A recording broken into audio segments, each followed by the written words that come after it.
বাঙালি কেন বাংলার বাইরে? বাঙালি কেন বাংলার বাইরে? এই বিষয়টা নিয়ে ভেবেছি অনেকদিন ধরে, কিন্তু কখনো এটা নিয়ে কোনো বক্তব্য মানে প্রকাশ্যে আনবো সেটা ভাবিনি। কিন্তু যেটা হয়েছে মানে আমার যে চ্যাট ফোরামটা রয়েছে ইস্টবেঙ্গল সংক্রান্ত, সেখানে বিভিন্ন রাজনৈতিক মতাদর্শের বিভিন্ন ব্যক্তি সেখানে আছে। তাদের একটাই কমন সূত্র, তারা ইস্টবেঙ্গল ফ্যান।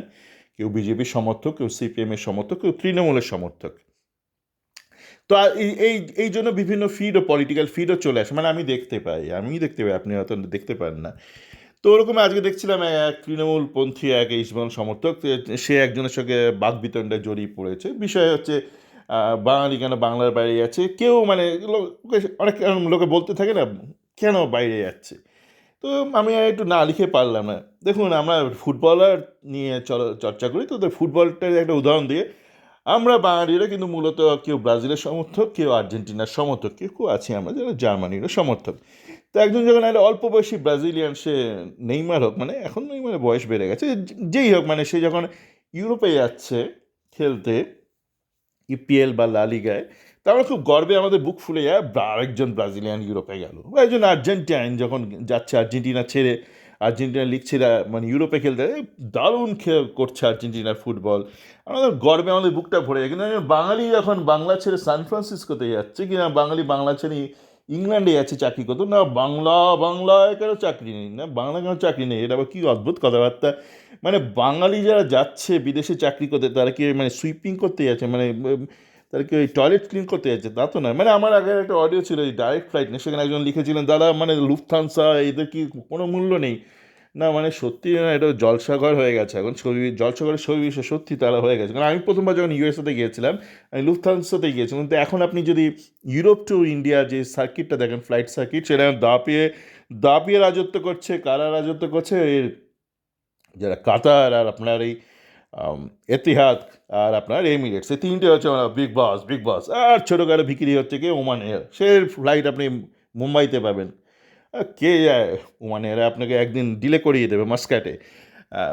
যাকে, তো যেটা ঘটনা হচ্ছে যে, এবং যেহেতু আমাকে ইউরোপ থেকে যেতে হয়, মাঝে মধ্যে কলকাতায় যেতে হয়, তো আমি কিন্তু এই মিডল ইস্টের এই এয়ারপোর্টগুলো দিয়েই যাই। তো সেখানে আমি টয়লেট যখন যাই, ব্রেক থাকে, তো টয়লেট তো যেতেই হয় না। আমি কিন্তু সেই টয়লেটগুলো বাঙালিকে খুঁজে পাই না, প্রচুর ভারতীয়কে দেখতে পাই, কিন্তু কোনো বাঙালিকে দেখতে পাই না। কেন? বাঙালি মূলত একটু শিক্ষিত বাঙালি, কী করা যাবে, এটা শিক্ষিত, মানে আমার শিক্ষিত বাঙালি তৈরি করি। তো তারা কিন্তু মূলত বিদেশে যায় অনেকেই, একটু হাই এন্ড কাজকর্ম করতে যায়। এবং দেশের মধ্যেও যে বাঙালিকে, এবং তো এমন তো হতে পারে না, না বাঙালি শুধু ডাইরেক্ট কলকাতা থেকে বাইরে শুধু চলে যাচ্ছে, তাকে বিভিন্ন রাজ্যে তার প্রয়োজন থাকে। শিক্ষিত বাঙালির আইটিতে দরকার হয়, বিভিন্ন জায়গায় দরকার থাকে। তো সেই জন্য কিন্তু তাকে যেতে হয়। এবং এতে জানি না তাকে খারাপের কী আছে, মানে এমন তো হতে পারে না বাঙালি খালি বাংলার মধ্যেই থাকবে, আবদ্ধ থাকবে। এত যখন স্কিল রিসোর্স তৈরি করছে বাঙালি, তো দেখুন মানে এমন তো নয় যে মানে গুজরাটে একটা হাই এন্ড রিসার্চ হচ্ছে, আর ইউপিতে একটা হাই এন্ড রিসার্চ হচ্ছে, তবুও একজন বাঙালি চলে যাচ্ছে নিউ ইয়র্কে, চলে যাচ্ছে, তা তো নয়। এগুলো ভারতে হচ্ছেই না এই ধরনের কাজকর্ম। এবং আমরা যদি ধরে নিই আগামী দিনে হলো ভারতে হাই এন্ড রিসার্চ হলো, এবং ভারত সরকার ভাবলো না এই সমস্ত রিসার্চ আমি শুধু কলকাতার মধ্যেই করবো, তো তখন কিন্তু আপনি বলতে পারেন কি আর দক্ষিণ চব্বিশ পরগনা বাঙালি কেন আর উত্তর চব্বিশ পরগনায় রিসার্চ করছে, এটা কোনো যুক্তি হতে পারে না। তো এরা যুক্তিতক্ক মানে একদম অল্প হয়ে গেছে বাঙালির জীবনে, মানে বাঙালি বা অবাঙালির জীবনে এটা খুব অল্প হয়ে গেছে। আহ, এই জন্য মানে এরা, যখন আমি দেখছিলাম ওই মানে ওই কর্মী, একজন তৃণমূলপন্থী কর্মী যখন এই বাকবিতণ্ডায় জড়িয়ে পড়েছে, আমার মনে হচ্ছে পাড়ার ক্রিকেট হচ্ছে এটা। আর লায়লাপ্পা বল হচ্ছে, লায়লাপ্পা ব্যাটিং চালাচ্ছে, একটু একটা কঠোরভাবে আপনার বলা উচিত। ভাই আমরা কিন্তু মানে সুইপার তৈরি করি না, আমরা আনস্কিল লেবার তৈরি করি না, হ্যাঁ, আনস্কিল লেবার তৈরি করি না, আমরা স্কিল রিসোর্স তৈরি করি, এবং সেই স্কিল রিসোর্সকে আমরা এক্সপোর্ট করি।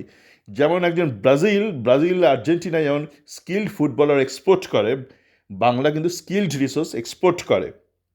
অশিক্ষিত না, আপনি যারা হাতেরও যারা কাজকর্ম জানে, তারা যথেষ্ট শিক্ষিত, মানে যারা ধরুন ডায়মন্ডে কাজ করছে, সোনার কাজ করছে, তারাও কিন্তু হাইলি স্কিল্ড। হয়তো তারা আপনার মতন ইকোনমিক্সে বা আইটিতে বা ইঞ্জিনিয়ারিংয়ে বা মেডিকেলে নয়, হাই স্কিল নয়, কিন্তু তারাও কিন্তু তাহলে ক্রাফটে হাইলি স্কিল্ড, এবং সেই স্কিলের জন্যই তাদের কিন্তু ডিম্যান্ড।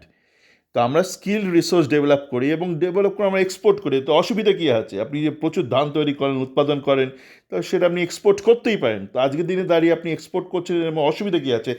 দেখুন, আপনি হয়তো বললেন এই তো হাই এন্ড ব্যাপার হয়ে গেল, আপনার লো এন্ডও একটা এক্সাম্পল দিয়ে দিই।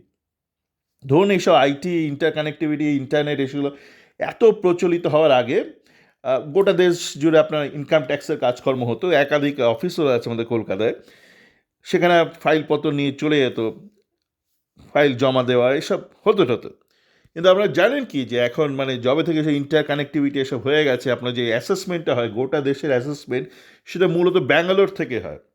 মানে এটা ইনকাম ট্যাক্স ডিপার্টমেন্ট, ভারতীয় ইনকাম ট্যাক্স ডিপার্টমেন্ট, তাদের পলিসি যেটা ব্যাঙ্গালোর থেকে হবে। তো সেক্ষেত্রে আপনাকে যদি অ্যাসেসমেন্ট এক্সপার্ট হতে হয়, আপনি যত শিক্ষিত ওই বাঙালি হন, আপনাকে কিন্তু ব্যাঙ্গালোরে যেতে হবে, কেন ওই কাজটা ওখানেই হচ্ছে এই মুহূর্তে। তো সেই জন্য মানে মানে সেটা কিন্তু ইউপিতে হচ্ছে না, গুজরাটে হচ্ছে না, এগুলো বিভিন্ন পলিসিগত কারণে বাঙালিকে মোবাইল হতেই হয়। আর এতে ক্ষতি কী, মানে একটু লজিক দিয়ে ভাবুন, মানে লজিক দিয়ে না ভাবলে আপনার হাসি পেয়ে যাবে জীবনে। মানে কোনো দিন ডলার নিয়ে হচ্ছে আলোচনা, কোনো দিন ইন্ডিগো নিয়ে হচ্ছে, আজকে বোধ হয় কী একটা মসজিদ নিয়ে হচ্ছে, বাবরি মসজিদ নিয়ে হচ্ছে, সেটাও অদ্ভুত একটা বিষয়। শুনে খুব মানে একটুখানি একটা মানে ধাঁধায় পড়ে গেলাম। মানে দেখুন, আপনি একটা মন্দির তৈরি করতেই পারেন, একটা মানে জগন্নাথ মন্দির তৈরি করতে গেলে আপনার কী করতে হবে, একটা জমি অধিগ্রহণ করে একটা মন্দির তৈরি করতে হবে, সেখানে আপনাকে একটা জগন্নাথ দেবের একটা বিগ্রহ প্রতিষ্ঠা করতে হবে, তাহলে একটা জগন্নাথ মন্দির হয়ে গেল। ঠিক আছে, কিন্তু বাবরি মসজিদ আপনি কী করে তৈরি করবেন জানি না, যদি না আপনার নাম বাবর হয়।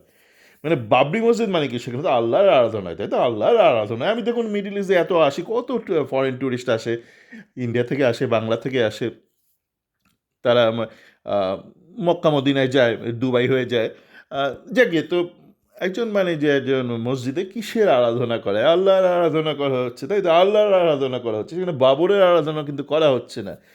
তো আমি জানি না মানে বাবরি মসজিদ কেন বলি, এখানে বাবর নিজে ওইটা প্রতিষ্ঠিত করেছে, মানে মানে আমরা এটা শুনি, মানে এটা দাবি যে বাবর প্রতিষ্ঠিত করেছে এবং সেই মসজিদে আল্লাহর আরাধনা করা হচ্ছে। তো সেইখানে সেই একটা ওরকম একটা মসজিদ যদি আরেকজনকে প্রতিষ্ঠিত করে, ধরুন তার নাম সলমান, তো তার নাম সলমানি মন্দির হতে পারে, বা ধরুন তার নাম শাহরুখ, তো সেটার নাম শাহরুখ মসজিদ হতে পারে, শাহরুখ মসজিদ, সলমান মসজিদ হতে পারে, কিন্তু সেটা কী করে বাবরি মসজিদ হতে পারে আমি বুঝতে পারছি না।